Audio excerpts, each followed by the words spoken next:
Dans cette école primaire de la capitale, comme dans toutes les autres, la journée commence toujours de la même façon.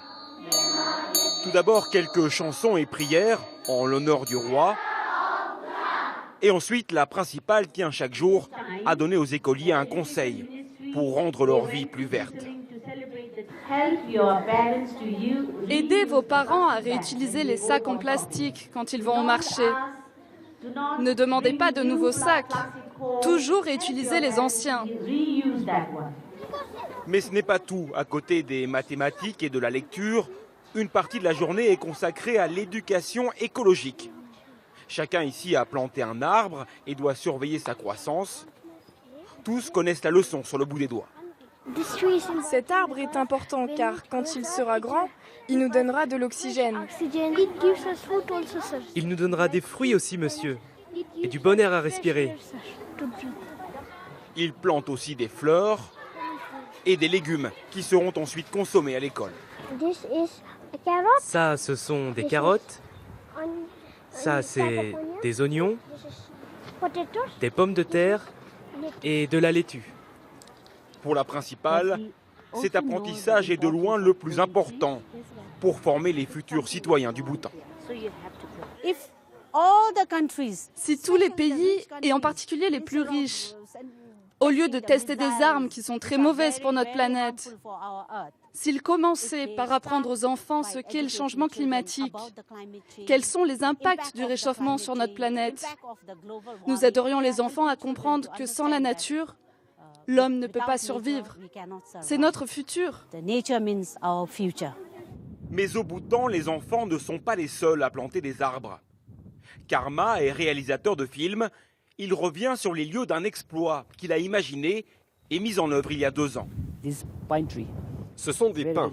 Ces arbres sont très courants au Bhoutan, spécialement en haute altitude. Et combien vous en avez planté? Nous en avons planté 49 672. Tous ces arbres ont été plantés en 1 heure par 100 personnes. Record du monde. Homologué par le Guinness Book, sous les yeux de la reine-mère du petit royaume, venue saluer la prouesse, ici à droite.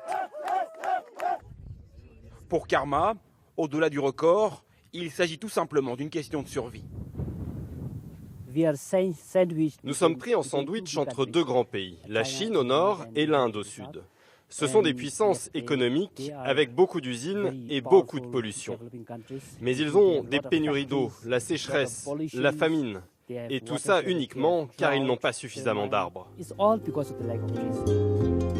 Au Bhoutan, 72% du territoire sont aujourd'hui couverts par des forêts.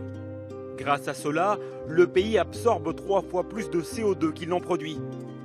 L'électricité est 100% verte également, entièrement hydroélectrique. L'agriculture respecte aussi bien sûr l'environnement. Ici à flanc de colline, on retrouve du blé, des graines de moutarde et des pois qui viennent d'être plantés sans aucun fertilisant, sans engrais chimiques, sans même pesticides. Le Bhoutan se targue de produire à 80% des fruits et des légumes bio avec un objectif à l'horizon 2020, être le premier pays au monde à avoir une agriculture à 100% biologique. Seule ombre au tableau, ces dernières années, le nombre de voitures et camions a été multiplié par 7 dans le pays. Le gouvernement a décidé d'intervenir. Les importations d'automobiles sont désormais taxées jusqu'à 120% en fonction du modèle. Mais pas tous. Il n'y a aucune taxe, par exemple, sur les voitures électriques. Le gouvernement va prendre toutes les mesures possibles s'il veut se débarrasser des voitures à essence.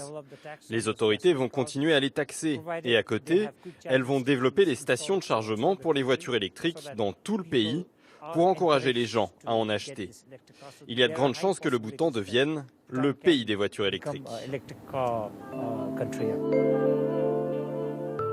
Le minuscule royaume de moins d'1 million d'habitants est en train de devenir discrètement un pionnier incontestable dans tous les secteurs de l'environnement.